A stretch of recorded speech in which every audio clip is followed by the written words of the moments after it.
ou eles nunca mais aparecem aqui. Duro, né? Eu vou pregar a palavra. Eu vou pregar a palavra. Então, em última análise, irmãos, nós somos semelhantes ao povo de Israel quando se preparava para entrar na terra prometida. Deus tinha dado todo o cenário, à medida que, a mesma medida que ele fez com Adão, preparou todo o cenário para o povo refletir o seu caráter. Só que nós estamos numa situação pior ainda, porque além de termos todo o cenário que já foi preparado antes, bom, não temos terra prometida, mas a gente não precisa disso. Nós temos o Senhor Deus, que enviou o seu Filho perfeito, que revelou a vontade do Pai e complementou a revelação da primeira aliança de uma forma tal que hoje, irmão, nós temos tudo o que nós precisamos para ser os tais proclamadores da glória de Deus. A gente tem todas as condições. Só que o problema nosso é que a gente tem dois problemas, né? Primeiro, a gente tem o mundo com esse sistema dele, e o mundo está aí, nós estamos inseridos nele. E outro problema somos nós, porque a gente recebe dessas influências e traz aqui para dentro.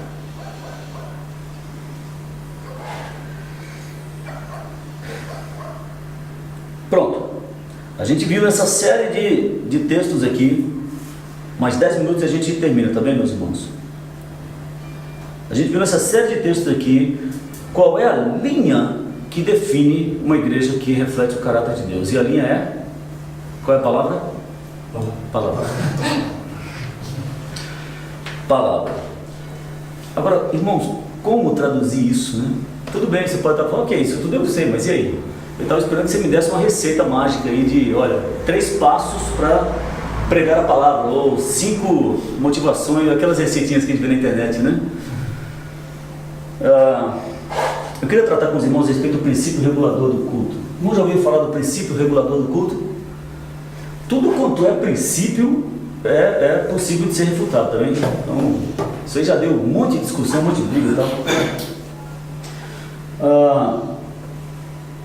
Eu espero que vocês já tenham acesso, tenham conhecimento à Confissão de Fé de Westminster. Se não, procurem na internet, leiam. A história da Confissão de Fé de Westminster é muito interessante, enriquecedora.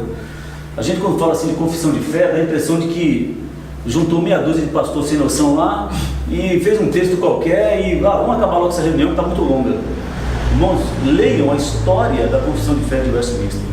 Se você gosta da história da igreja, pronto, é um bom capítulo. Parece que o irmão gosta disso, não sei se já. É maravilhoso, eu gosto demais de ler sobre.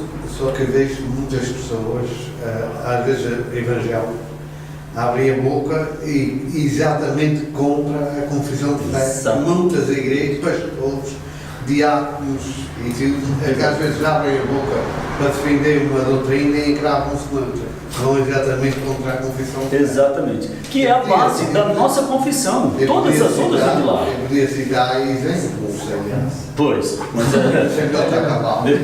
deixa lá. O capítulo 21 da Confissão de Fé de Westminster tem esse texto que é maravilhoso. Qual que é o texto? No final, aquilo ali, esse texto aqui, vai lidar com os 5 solas da reforma. Os irmãos conhecem esses 5 solas? 5 solas. Sola Escritura, sola Fide, sola Gratia, solus Christus, sola Deo Glória, né? O irmão conhece já esses 5 solas? O irmão? Eu? Sim. Só a Escritura e sola. Então, só a Escritura, sola Gratia, ou seja, só a graça, que aliás foi o mote de Lutero, né? Sola Fé. Sola Fide, sola Fé, solo Christus, então só Cristo e só Deo Glória, somente a glória de Deus. Esses foram os pilares que moveram aqueles homens a fazer o que fizeram, porque a igreja estava sem esses 5 pilares, ou seja, sem essas marcas que afastaram o povo de Deus da palavra do Senhor. Então, quando se trata da Escritura, pronto, a Confissão de Fé no capítulo 21 vai dizer isso. A luz da natureza nos ensina que há um Deus que exerce senhoria e soberania sobre tudo, que é bom e faz o bem a todos, e que por isso deve ser temido, amado, louvado, invocado, crido de todo o coração e servido com toda a alma e com todas as forças. Isso é o que o próprio Jesus Cristo falou quando ele resumiu a lei para aqueles fariseus que foram lá e perguntaram qual é o grande mandamento. Ele falou, são 2: amarás a Deus com todas as forças e tal, e ao teu próximo como a ti mesmo. Então a gente vê aqui aquela primeira ali faz parte daquilo que nós chamamos de graça comum. Deus, ele mostra a sua graça para crentes e incrédulos. A chuva cai sobre o mais miserável dos homens e sobre o mais abençoado deles. No entanto, quando diz que há um Deus, a luz diz que há um Deus que merece ser louvado, invocado, crido de todo o coração e servido, a ideia é como? Mas, aí tem um mas, e aí toda vez que tem um mas é um problema, né? Certo. Quando você vê, vai na Bíblia, não sei o que, porém, entretanto, mais pronto, aí diz, calma irmão, calma.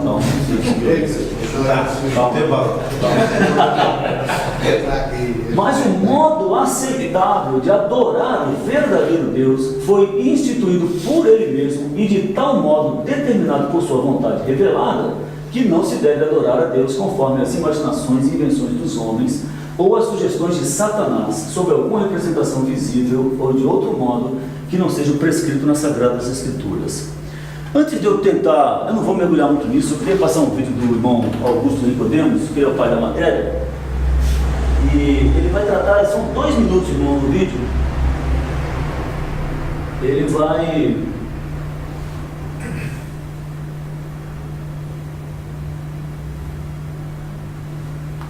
Vamos entrar no culto propriamente dito.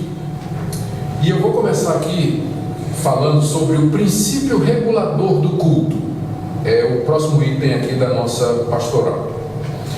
Esse princípio regulador do culto, o nome já está dizendo, ele significa que o culto é regulado, ele é orientado, normatizado por um princípio. E o princípio é esse: sola escritura.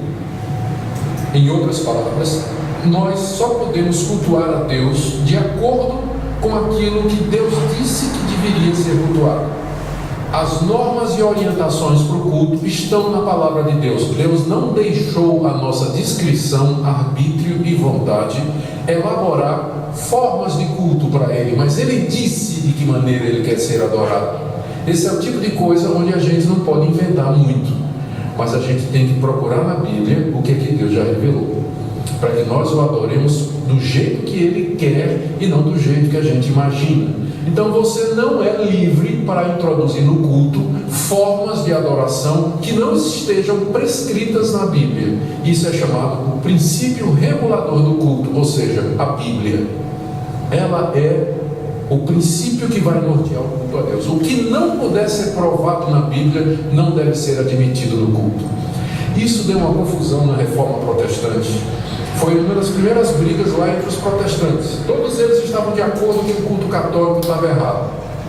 Mas aí chegou num ponto da discussão que tinha a ver com as vestimentas dos pregadores. E uma ala achava que, coisa assim, tipo, o pastor ele tem que usar uma toga, ele tem que ter uma veste especial, diferente do povo, sim ou não? E começou uma briga entre o que mais tarde vieram a ser o pessoal mais puritano e o pessoal da igreja episcopal na época. O pessoal da igreja episcopal dizia, pode, porque a Bíblia não proíbe. E os puritanos disseram, não pode porque a Bíblia não manda. É a pergunta, vela do culto. Eu posso ter aqui uma mesa durante o culto com 8 velas acesas ou 7 velas acesas? Pode sim ou não? Os episcopais na época eles diriam assim, pode. Onde é que está proibindo na Bíblia ter vela no culto? Mas os puritanos responderam, não pode não. Onde é que Deus está mandando para ter vela no culto? Então adivinhe de que lado nós ficamos? Nós ficamos do lado dos puritanos, né? A nossa confissão de fé, ela foi escrita pelos puritanos. Então, a nossa regra é o seguinte, se a Bíblia não manda, não pode. A regra do outro lado é o seguinte, se não está proibido, pode tudo. É proibido? Não, então pode. Isso dá uma diferença muito grande, não dá? Porque a Bíblia não fala de tantos detalhes a respeito do culto. Então, em nome disso, você vai introduzindo, não está proibido. Aí você vai colocando. Daqui a pouco você tem um culto muito diferente daquele prescrito na Bíblia. Então, o espírito da reforma protestante, o espírito presbiteriano é perguntar o seguinte: isso está na Bíblia? Presbiteriano está prescrito na Bíblia? isso que nós fazemos no culto pode ser provado pela Bíblia? Se não pode, então não deveria estar. É essa a linha. Eu sei que vocês que se tornaram presbiterianos mais recentemente talvez não foram avisados disso, mas desculpa. Não foi propaganda enganosa não, mas é esse o espírito presbiteriano. O culto tem que ser de acordo com a Bíblia. Não estando na Bíblia, a gente não vai admitir. Nós não queremos admitir, pelo menos deveria ser assim. É uma pena que nem todos os pastores, nem todos os pastores aí pelo Brasil afora, eles vão seguir essa linha. Mas é o que está na nossa confissão de fé, é o que é aprovado pela nossa igreja. Aí você pode falar, mas isso aí é a igreja presbiteriana, só que a confissão de fé de Westminster é a base de todas as outras. Então o princípio regulador está em todas as outras confissões das igrejas históricas, okay? Das igrejas que vêm desde lá.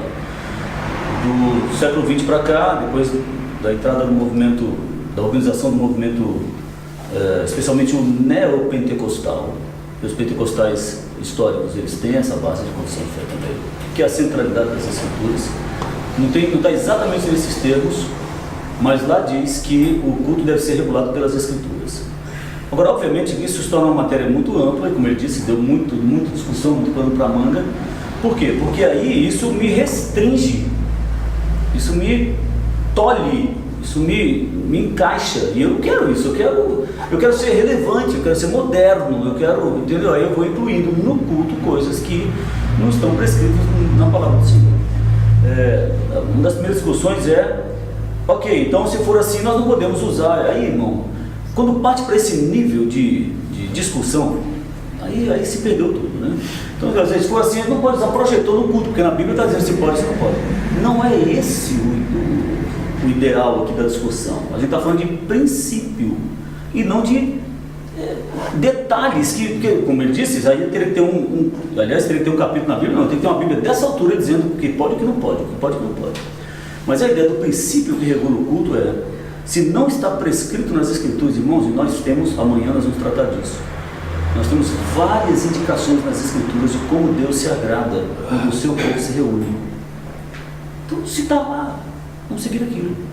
Mas não, aí nós somos moderninhos, nós somos inteligentes, isso aí é coisa medieval, olha só quanto tempo faz que nós estamos no século 20, 21, 25, 32, nós estamos no século 150, e a Bíblia vai mudar?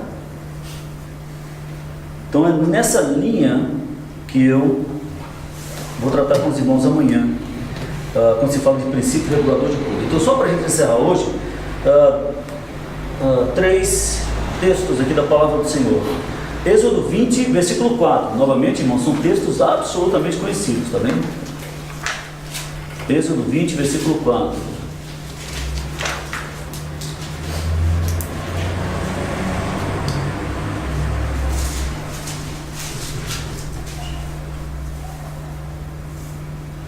Alguém pode ler, por favor? Não farás para ti imagem de escultura, nem alguma semelhança do que há em cima nos céus, nem embaixo na terra, nem nas águas debaixo da terra. Então, o que está acontecendo aqui? Deus está estabelecendo a sua vontade, está estabelecendo a sua lei, e ele já está dizendo não. Então, não é? O que a gente vê aqui é que Deus está preocupado no como o povo vai adorá-lo. Ora, que Deus quer que o povo adore está claro. Ele tirou, é o tal do princípio redentivo. Ele tirou o povo das mãos de Faraó, e qual era o argumento lá? Deixa o meu povo sair, porque eu quero que eles me adorem no deserto. E isso no princípio redentivo, era o sinal da redenção, da bênção do Senhor para aquele povo. Eu tirá-los da escravidão, com um propósito, que eles me adorem. Agora, como? Não faça assim. Então a ideia não está claro aqui que Deus não se importa, que Deus se importa sim com a maneira como o povo deve adorá-lo. Tanto é que depois que acontece aquele episódio do bezerro de ouro, o que acontece depois? O Senhor fala, poxa, que pena. Meu irmão, ele desce rasgando, ele aniquila aquele povo, aquela gente, né? Então aqui está claro que ele está estabelecendo aqui, para ele, o importante não é que o seu povo adore somente, mas como. Por isso que tem esse não quero que vocês façam isso. Por que Deus falou isso? Porque ele sabia que o meu e o seu coração são idólatras. Ele já diz, vamos começar a conversa aqui? Vamos. Não faça, também não vá por aí. Ok? Então Deus está proibindo certa forma de adoração, embora essa forma de adoração seja para Ele. Mas Ele falou, assim não. Ok? Êxodo, tá bom, aí vamos lá para o texto do bezerro de ouro, eu já citei, os irmãos conhecem o texto, né? Deus reage de uma forma terrível. Pela graça, pelo amor e misericórdia, Ele não faz a mesma coisa hoje. Ele deu um lampejo disso no evento lá de Ananias e Safira, e graças a Deus ele não continuou mesmo, senão ia ser uma morte atrás da outra dentro da igreja. Você vai falar, espera aí, eu vou matar toda a gente.